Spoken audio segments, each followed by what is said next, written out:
여러분 안녕하십니까, 강신업 변호사입니다. 이진숙 전 방송통신위원장이 방금 페이스북에 글을 썼는데요. 제목이 아주 쇼킹합니다.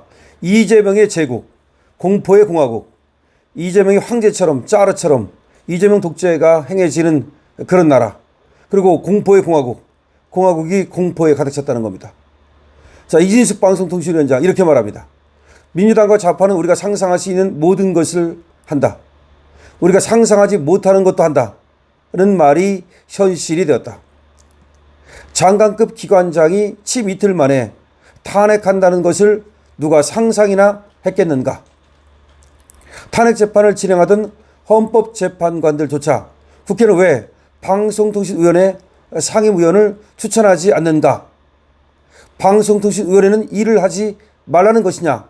라고 질책했지만 민주당은 끝내 방송통신위원회 상임위원을 추천하지 않았다. 이진숙 방송통신위원장을 몰아내기 위해서 이틀 만에 탄핵 의결한 거 아시죠? 그리고 또 헌법재판소에서 이진숙 방송통신위원장이 살아올 때 그때 헌법재판관들이 왜 민주당은 방송통신위원들을 추천하지 않느냐라고 질타했지만 끝내 방송통신위원들을 추천하지 않았고 이재명조차도 모른 척해서 결국 혼자 있다가 아무 일도 못하고 이진숙 방송통신위원장은 저들에 의해서 법까지 바꿔가는 저들에 의해서 쫓겨날 수밖에 없었죠. 바로 그걸 얘기하는 겁니다. 이진숙 위원장을 침 이틀 만에 탄핵한 이유 가운데 가장 큰 것은 소위 2인 체제였다.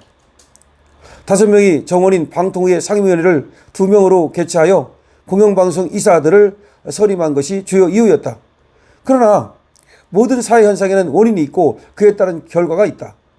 방송통신위원회 설치법에 따르면 위원회는 2명의 상임위원이 열 수 있도록 규정하고 있어서 2인 상임위원회는 합법적인 행위라는 것이 권위 있는 헌법학자들의 판단이다.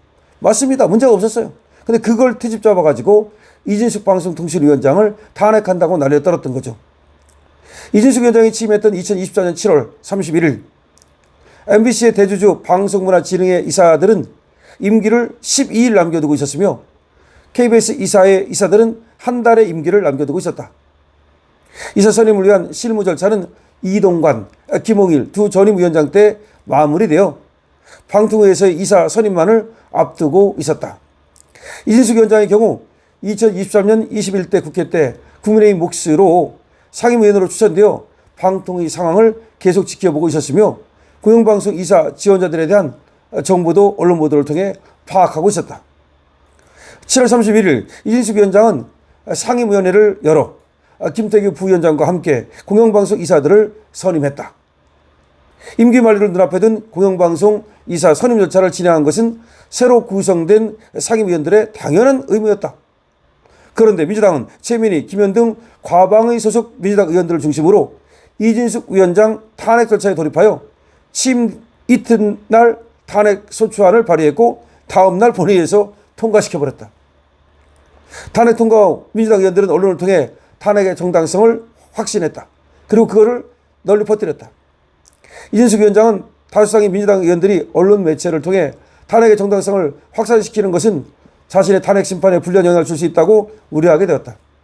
때마침 몇 개 유튜브 매체가 출연을 요청해서 탄핵의 부당성을 설명하였으며 민주당은 우리가 상상하는 모든 것을 하는 집단이다. 우리가 상상하지 못하는 것도 하는 집단이다. 가짜 좌파 집단과 싸우는 전사들이 필요하다. 등의 발언을 하게 되었던 것이다. 이 발언들은 모두 본인의 경험에 기반한 발언들이며 어떤 정치적 목적이나 선거를 의식한 발언이 아니었다. 이준석을 탄핵할 것이라는 것은 민주당이 취임 전부터 경고했기에 상상할 수 있는 범죄에 속하는 것이며 아침 이틀 만에 장관급 기관장을 탄핵하는 것은 상상하지 못하는 범죄에 속하는 것이다. 또한 터무니없는 탄핵을 찬성하는 집단을 가짜 좌파 집단이라고 표현했는데 민주당이 이를 정치적 발언으로 규정하고 심지어 선거법 위반으로 엮어서 고발한 것은 실로 상상할 수 없는 일이다. 민주당은 올해 3월 이진숙 위원장이 페이스북에 올린 글도 선거법 위반 혐의로 고발했다. 40여 헌법재판관을 임명하지 않는 최상목 대행이 직무유기범이라면 방통위 상임위원을 추천하지 않는 이재명 대표와 민주당도 직무유기범이다 라는 취지의 글이었는데 만약 이 글을 유죄로 판단한다면 가정법에 대해서 유죄 판단을 하는 최초의 사례가 되고 말 것이다.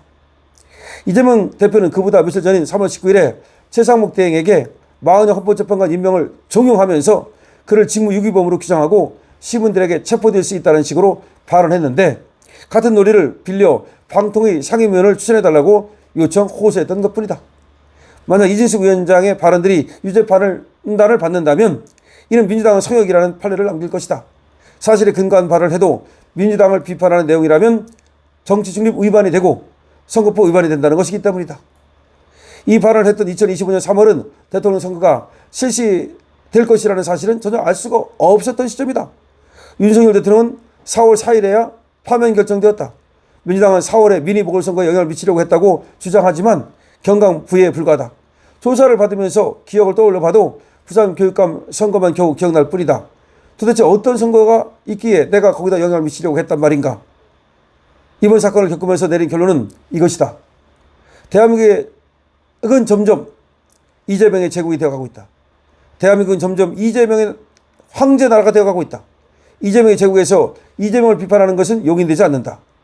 이진숙은 유튜브에 출연하는 것 자체를 범죄시했지만 조호철과 김용범은 떳떳하게 유튜브에 출연해서 이재명의 무죄를 주장하거나 자신의 행위를 정당화하고 있다. 대법관수를 늘리는 것도 그들에게는 너무나 쉬운 일이다. 7천억이 넘는 범죄 수익을 아무 일 없다는 듯이 국가가 포기하도록 하는 것도 그냥 신중한 판단일 뿐이다. 이재명의 제국에서 그들의 말을 듣지 않으면 순식간에 검사장이 평검사가 되고 그 평검사가 퇴임을 하면 변호사 자격증도 박탈될 수가 있다. 선거법 위반 혐의로 목사가 구속되고 전임 대통령 재판을 담당하던 판사가 압수수색을 당하는 상황에서 경찰이 이진숙을 기소의견으로 검찰에 송치한 것은 지극히 당연한 일이다. 엉터리 체포영장을 발부해서 끝내 이진숙에게 수갑을 채웠던 것은 성역인 이재명에게 반기를 들었을까? 최고 권력자에게 보내는 충성의 메시지였을까? 이재명의 제국은 공포의 공화국이다. 자, 이렇게 이진숙 위원장이 페북에 글을 썼는데요. 제가 있는 그대로를 소개시켜 드렸는데 맞죠? 한마디로 말하면 이진숙 방송통신위원장을 어떻게 쟤들이 그렇게 다구리 쳤는지를 보여주고 있는 겁니다. 그러니까 이진숙이 방송통신위원장 오면 식물 만들려고 일부러 그렇게 방송통신위원도 추천 안 하고 그렇게 하다가 결국은 이제 탄핵이 안 되니까 다른 거 뒤집어 씌워가지고 결국은 또 지금 무슨 공직선거법 위반이니 어쩌고 떠들고 대고 있는 겁니다. 다시 말해서 이재명한테 반기 들면 너 죽을 줄 알아라 이런 얘기입니다. 이재명한테 충성을 다하면 너 중앙지검이야 이렇게 되는 겁니다. 그거를 지금 이진숙 방송통신위원장이 아주 또박또박 화려한 글솜씨로서 말이죠. 이재명의 제국 공포의 공화국이라고 하는 글을 썼네요. 이재명 정말 이제까지 아마 대통령 중에서 가장 강력한 권력을 휘두르고 있는 것은 아닌가 생각하는데요. 권력이 크면 클수록 그만큼 그 추락도 그 아플 겁니다. 그렇기 때문에 이재명이 지금 아주 화양연날을 누리고 있는데 언제까지 그럴 수 있을지는 지켜봐야 되겠습니다만은 어쨌든 간에 대법관실을 늘리든 어떤 식으로 하든 간에 자기는 깜빡 안 가려고 별 짓을 다 할 겁니다. 물론 그래서 깜빡 안 갈지는 모르겠습니다. 우리 국민들이 과연 그런 이재명에게 눌려가지고 꼼짝도 못하고 이재명한테 이재명님 하고서 무릎을 꿇을지 아니면 그래도 우리 국민들도 개기는 거 잘하는데 적어도 말이죠. 그래도 이재명한테 꿈틀이라도 하면서 지렁이보다는 나을지 그건 지켜보겠습니다. 어쨌든 우리 우파들은 말이죠. 이재명을 끌어내리기 위해서 최선을 다하고 있습니다만 지금도 아직도 정신 못 차리는 것들이 많이 있으니 이재명이 그것들과 띵기띵까 하면서 우파를 계속해서 탄압하고 자기의 제국을 만들어 갈지 그리고 공포의 공화국을 만들어 갈지 아니면 그렇게 하다가 삐끗해 가지고서 그야말로 나라가 떨어질지 그거는 지켜보겠습니다. 이진숙 충격적인 글을 썼는데요. 아주 좋은 글입니다. 강실업 TV입니다.